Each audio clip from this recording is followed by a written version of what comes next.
Hello from California, everyone. I'm thrilled to be joining you and presenting this paper that has a very long title. As it suggests, I'll be discussing tacit knowledge and its implications for KO practices. Okay, so this presentation is divided into 5 rough sections. To begin, I'm going to review tacit knowledge just as a concept and describe its influence for KO practices broadly.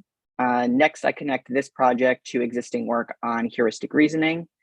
In particular, I provide a very bare bones review of dual processing models and position the production of tacit knowledge in relationship to these two cognitive systems. I then introduce a framework I've developed for categorizing different expressions of tacit knowledge. While conducting this research, I've learned that domain analysis offers a number of valuable methodological tools for identifying and analyzing instances of tacit knowledge. So I'll be discussing that as well. Section 4 provides a quick case study on tacit knowledge. We'll be looking at Jewish dietary laws, or kashruth, or people tend to know it as kosher laws, and consider how traces of tacit knowledge might be identified within this cultural organizational system. So I've chosen this case study due to my personal interest in food classification, but as I'll explain, I also want to suggest that the extensive historical documentation and debate associated with kashruth provides a rich domain for this type of analysis. And then I just conclude with a very brief presentation summary. Following this, I enthusiastically welcome any questions or comments you might have. Okay, so tacit knowledge is a concept that occasionally pops up in KO literature, but these are typically, passive references that don't get too much attention. I believe this happens for 2 reasons. First and foremost, tacit knowledge is simply a very difficult phenomenon to describe. Michael Polanyi has famously referred to it as our ability to know more than we can tell, which is a helpful and highly quotable summary that really gets to the heart of the problem, which is how do we talk about something we can't talk about? Beyond these basic linguistic limitations, the second issue is related to our colloquial use of the term tacit as a broader descriptor synonymous with implicit.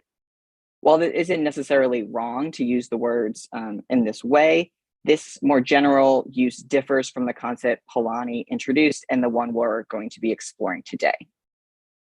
So for this particular conversation, we'll be using the term tacit knowledge to refer to a semantic relationship in which the meaning of one entity can only be articulated or defined through another.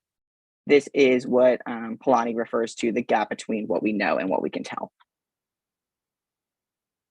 Polanyi explains that because our body is involved in the perception of object, it participates thereby in our knowing of all other things. This form of embodied knowledge can result in an understanding of a subject, action, or idea without also providing the means to articulate what it is that we know. Unable to directly say what we would like, we must rely on more indirect language, gestures, or demonstrations to get our point across. So Polanyi's famous examples are bike riding and swimming. So let's look at bike riding. So while you can usually follow instructions for something like baking a cake with general success, reading instructions for riding a bike are generally less effective. We might say, you sit on the bike, you're going to balance, and then you're going to manipulate the pedals. But these individual actions alone are not enough to accomplish the task. And in fact, by focusing on each individual action, we tend to move farther away from our goal of communicating what we would like. However, once we learn how to ride a bike, we can tend to do it with relatively little effort. The issue is that there's an embodied component at play here that cannot be articulated directly. And the source of this problem does not lie in limited vocabulary, but what Harry Collins has referred to as the somatic limit of tacit knowledge. This also encapsulates how Polanyi's theory of tacit knowledge differs from more colloquial uses of the term. So tacit knowledge is not something that's just implied, ignored, or left unsaid. Rather, it quite literally can't be put into words. Or if it can be put into words, native speakers of a language do not typically have that language readily accessible. In KO practices, these tacit gaps between what we know and what we can tell tend to be circumvented rather than resolved. In cataloging or information retrieval environments, this might look like trying to translate or convert tacit components into explicable language, metadata, and controlled vocabularies. The description of creative art forms, such as dance, that require a more visible form of bodily engagement are the most obvious sources of tacit limitations, but it's important to recognize that all works have abstract components, that cannot be captured in textual or oral descriptions. Conceptual issues related to author attribution represent this problem quite well, as standard entity relationship models like Ferber may struggle to show the complex networks of influences associated with any given work. Relationality in general is an important tacit attribute that is often neglected in these sort of item level organizational tasks. So while the so-called conversion of tacit knowledge can perhaps make information retrievable, there is inevitably something essential missing from these records. Tacit knowledge is commonly discussed under a different term, which is intuition. In psychology, the program of heuristic reasoning developed by Amos Tversky and Daniel Kahneman had explained intuition as a byproduct of two parallel cognitive modes, which they refer to as System 1 and System 2. System 1 provides sort of quick associative responses to stimuli, whereas System 2 is more effortful and controlled. This dual processing framework is often viewed as a sort of cognitive fork, where the brain receives sensory stimuli and then must decide if it's going to be processed by System 1 or by System 2. However, this ultimately misrepresents how Tversky and Kahneman conceptualize these two systems. Rather than stimuli being sorted down one path or another, they believe that everything is assessed by System 1. However, System 2 runs parallel and can correct or give input to the intuitive decisions reached by System 1. So System 1 is constantly operating. This means that it will always have a say. Our decision-making is dependent upon whether or not System 2 is able to weigh in. This is an important distinction as it explains how intuitive judgments develop and influence our organizational choices. Kahneman and Frederick argue that intuitive judgments occupy a position between the automatic parallel operations of perception and the controlled serial operations of reasoning. When we encounter something novel, we may have to intentionally exert the effort afforded by System 2 to comprehend this new experience. But Kahneman and Frederick propose that as these activities and stimuli become more commonplace and familiar, the help of System 2 is no longer required. I argue that we become aware of tacit knowledge when we attempt to actively describe perceptive information once it has been fully integrated into System 1. While somatically assimilated information is accessible to us on some level, certain aspects just cannot be articulated using sort of the rules-based logic of System 2. When discussing tacit knowledge, there are two general approaches available to us. We can use apophatic or negative descriptions, or we can provide more ostensive positive exemplars. Regarding the first option, as tacit knowledge refers to something that cannot be verbally communicated, the concept is definitionally negative. And by that, I mean, to exhibit tacticity is to lack particular communicative qualities.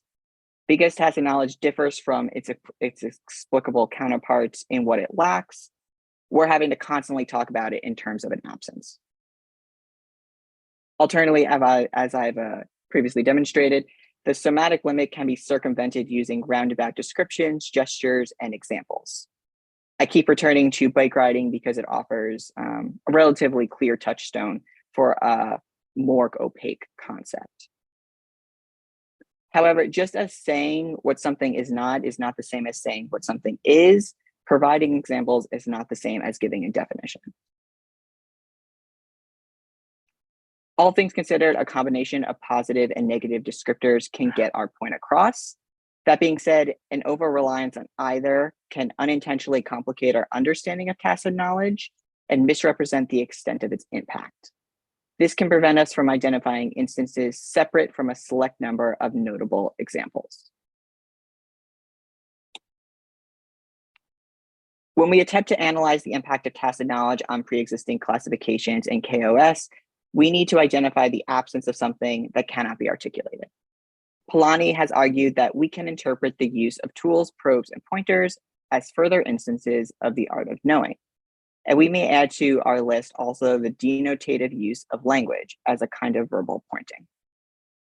This use of tools, probes, and pointers essentially requires us to locate indirect gaps in recorded evidence. Since tacit knowledge is marked by an absence of particular qualities, we must evaluate what is present to determine what isn't. Once we have a thorough understanding of a domain's norms, we can theoretically deduce what has been left unsaid or unincorporated. Precedent in both KO and KM support the application of domain analysis to the study of tacit knowledge. Knowledge management researchers have used ethnographic forms of cognitive work analysis to study the peer-to-peer sharing of complex information within a particular organization.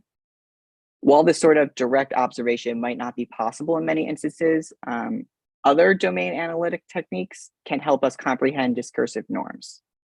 With this understanding, we may then be able to identify gaps and omissions in the available documentation. So the case study included in my paper takes Jewish dietary laws, or kashrut, as an information domain. These laws regulate cultural eating practices, categorize animals used for food, and outline certain agricultural traditions. Helpfully, there is a large amount of documentation associated with kosher guidelines, which allows us to sort of track the emergence and resolution of particular issues.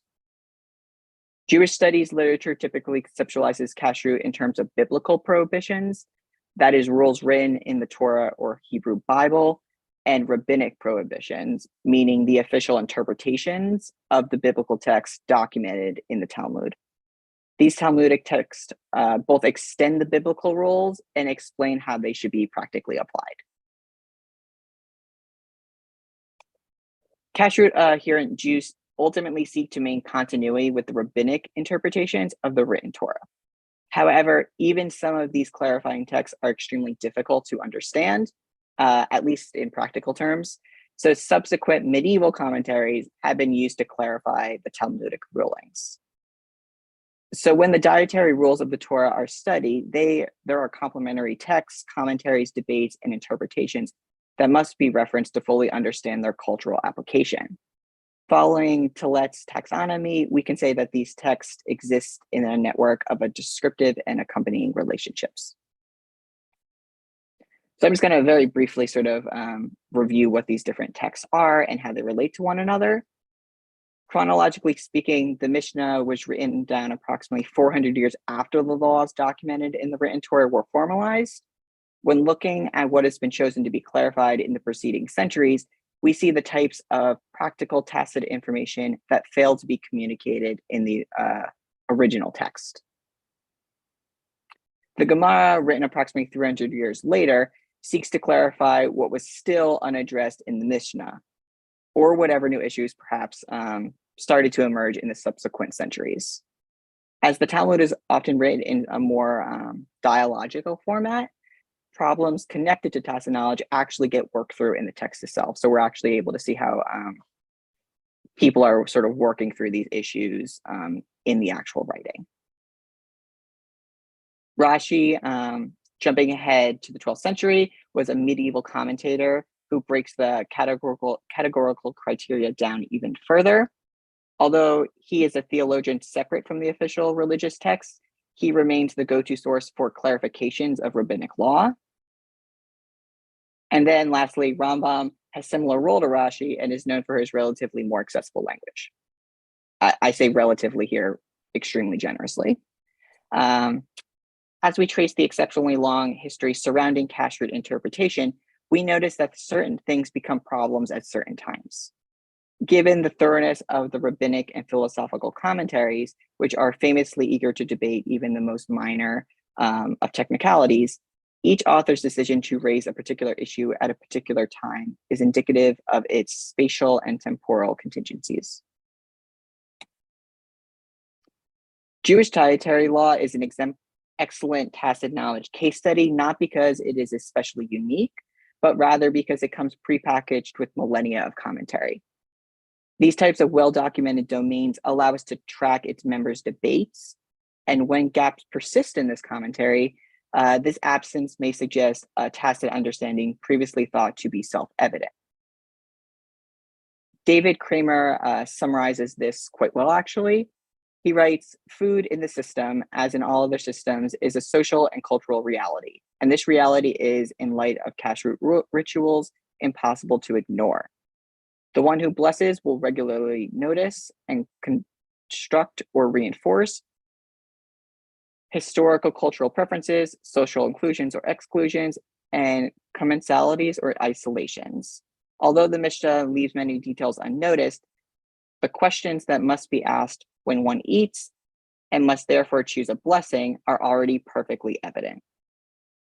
As the dietary laws become further removed from their source context, the constructed nature of the social values, beliefs, and perspectives previously taken as a given are revealed. Their entrance into the domain's discourse preserves the particular tipping point where these assumptions were no longer practically viable.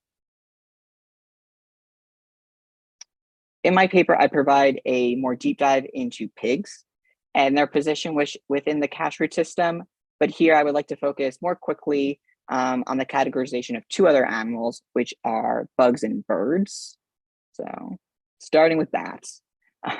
When I was reviewing the biblical, rabbinic, and philosophical texts, I found that bats are categorized as birds. Notably, however, none of the ancient or medieval Jewish texts address the seemingly strange categorical decision.